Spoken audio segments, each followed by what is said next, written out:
বহুতে সুধি আছে যে পিজিটি আৰু গ্ৰেজুৱেট টিচাৰৰ পৰীক্ষাৰ ৰিজাল্ট কেতিয়া দিব আমি 5 জুন তাৰিখে প্ৰভিজনেল ৰিজাল্ট এনাউন্স কৰিম 5 জুনত প্ৰভিজনেল লিষ্ট এনাউন্স কৰাৰ পিছত আপোনালোকৰ ডকুমেন্ট ভেৰিফিকেশ্যন হ'ব আৰু যিসকলৰ ডকুমেন্টছ জেনুইন হ'ব তেওঁলোককে আমি চূড়ান্তভাৱে পৰীক্ষাত উত্তীৰ্ণ হোৱা বুলি ঘোষণা কৰিম অৰ্থাৎ পৰীক্ষাৰ ৰিজাল্ট কেতিয়া দিব উত্তৰ 5 জুন তাৰিখে দিব ইয়াৰ পিছত আপোনালোকৰ মনত আছে এনেকুৱা এটা ফেচবুক লাইভ অনুষ্ঠানতে মই কৈছিলো যে চৰকাৰী কাৰ্যালয়সমূহত কাম কৰা তৃতীয় আৰু চতুৰ্থ বৰ্গৰ কৰ্মচাৰীসকলে পোৰ্টেলৰ জৰিয়তে মিউচুৱেল ট্ৰান্সফাৰ কৰাৰ সুবিধা লাভ কৰিব প্ৰায় 18,000 চৰকাৰী কৰ্মচাৰীয়ে আবেদন জনাইছিল আৰু মেথছ অৰ্থাৎ কোনোবা আহিব লাগিব কোনোবা যাব লাগিব অৰ্থাৎ মেথছ মেকিং হ'ব লাগিব আমি প্ৰায় 8,000 প্ৰাৰ্থীক মেথছ মেকিং কৰিব পাৰিলো অৰ্থাৎ অহা মানুহো আছে সেই স্থানলৈ যোৱা মানুহো আছে যোৱাকালি মই এই গোটেই বিষয়টো নিজে পৰীক্ষা কৰিছিলো মই আপোনালোকক জনাব খুজিছো যে জুন মাহৰ প্ৰথম সপ্তাহত আমি পোৰ্টেলৰ জৰিয়তে যিসকল যোগ্য হ'ল তেওঁলোকৰ ট্ৰান্সফাৰ অৰ্ডাৰসমূহ আমি মুকলি কৰি দিম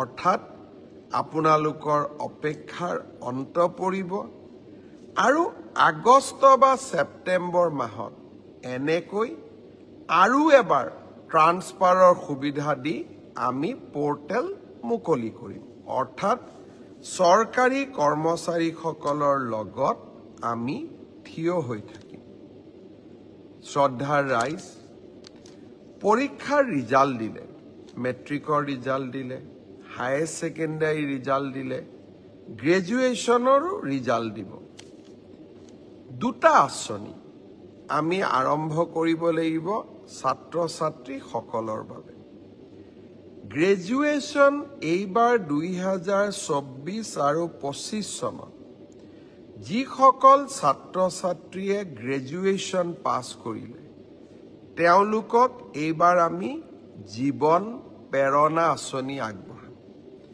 নিযুত মইনাৰ হিতাধিকাৰীসকলে এই আঁচনি লাভ নকৰে আন সকলো যুৱক যুৱতীক এই আঁচনি আমি আগবঢ়াম 1 জুনৰ পৰা এই জীৱন প্ৰেৰণা আঁচনিৰ আবেদনৰ পোৰ্টেলটো আমি মুকলি কৰি দিব খুজিছো 2024-25 চনত অসমৰ যিকোনো বিশ্ববিদ্যালয় প্ৰাইভেট ইউনিভাৰ্চিটিৰ পৰা পাছ কৰিলে নহব যিকোনো চৰকাৰী বিশ্ববিদ্যালয়ৰ পৰা পাছ কৰা স্নাতকসকলে এই জীৱন প্ৰেৰণা আঁচনিৰ বাবে আবেদন কৰিব পাৰিব এই আঁচনিৰ জৰিয়তে আমি কি পাম প্ৰতি মাহত আমি 2,500 টকা কৰি এবছৰৰ বাবে আমি লাভ কৰিম এই টকাটো কিয় দিয়া হৈছে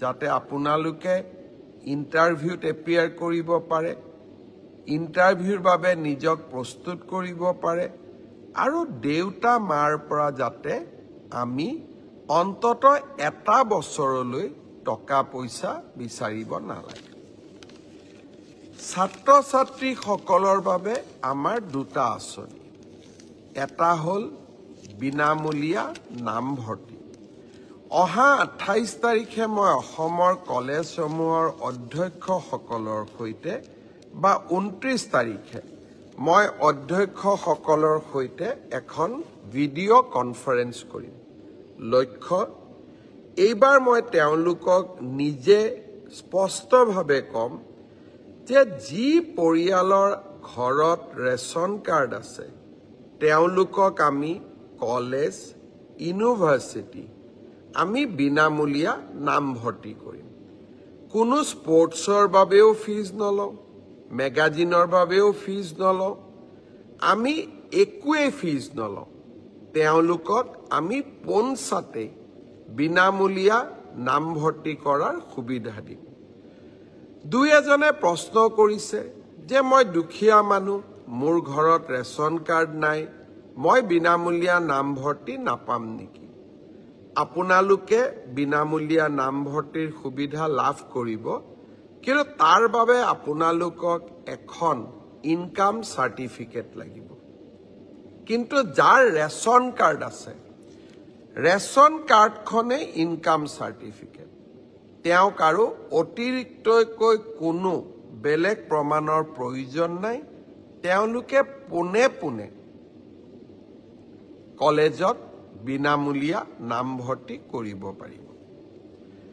শ্ৰদ্ধাৰ ৰাইজ, নিযুত মইনা আঁচনি মোৰ আটাইতকৈ ভাল লগা এখন আঁচনি। অসমৰ মোৰ ছোৱালী ভাগিনসকলৰ বাবে, ভাগিনীসকলৰ বাবে আমি নিযুত মইনা আঁচনি আৰম্ভ কৰিছিলোঁ। যোৱাবাৰ প্ৰথম বৰ্ষত আমি নিযুত মইনা আঁচনি আগবঢ়ালোঁ। আপোনালোকে সকলোৱে জানে যে এই আঁচনি আমি বছৰত 10 মাহৰ বাবে এই আঁচনিৰ টকা আমি লাভ কৰোঁ। এতিয়া 10 মাহ সম্পূৰ্ণ হ'ব, কিন্তু দ্বিতীয় বছৰতো আমি নিযুত মইনাৰ আঁচনি। এইবাৰ মই তেওঁলোকক নিজে স্পষ্টভাৱে ক'ম যে যি পৰিয়ালৰ ঘৰত ৰেচন কাৰ্ড আছে, তেওঁলোকক আমি কলেজ, ইউনিভাৰ্চিটি আমি বিনামূলীয়া নামভৰ্তি কৰিম। কোনো স্পৰ্টছৰ বাবেও ফিজ নলওঁ, মেগাজিনৰ বাবেও ফিজ নলওঁ, আমি একোৱেই ফিজ নলওঁ। তেওঁলোকক আমি পোনছাতে বিনামূলীয়া নামভৰ্তি কৰাৰ সুবিধা দিম। দুই এজনে প্ৰশ্ন কৰিছে যে মই দুখীয়া মানুহ, মোৰ ঘৰত ৰেচন কাৰ্ড নাই, মই বিনামূলীয়া নামভৰ্তি নাপাম নেকি? আপোনালোকে বিনামূলীয়া নামভৰ্তিৰ সুবিধা লাভ কৰিব, কিন্তু তাৰ বাবে আপোনালোকক এখন ইনকাম চাৰ্টিফিকেট লাগিব। কিন্তু যাৰ ৰেচন কাৰ্ড আছে, ৰেচন কাৰ্ডখনে ইনকাম চাৰ্টিফিকেট। তেওঁক আৰু অতিৰিক্তকৈ কোনো বেলেগ প্ৰমাণৰ প্ৰয়োজন নাই। তেওঁলোকে পোনে পোনে কলেজত বিনামূলীয়া নামভৰ্তি কৰিব পাৰিব।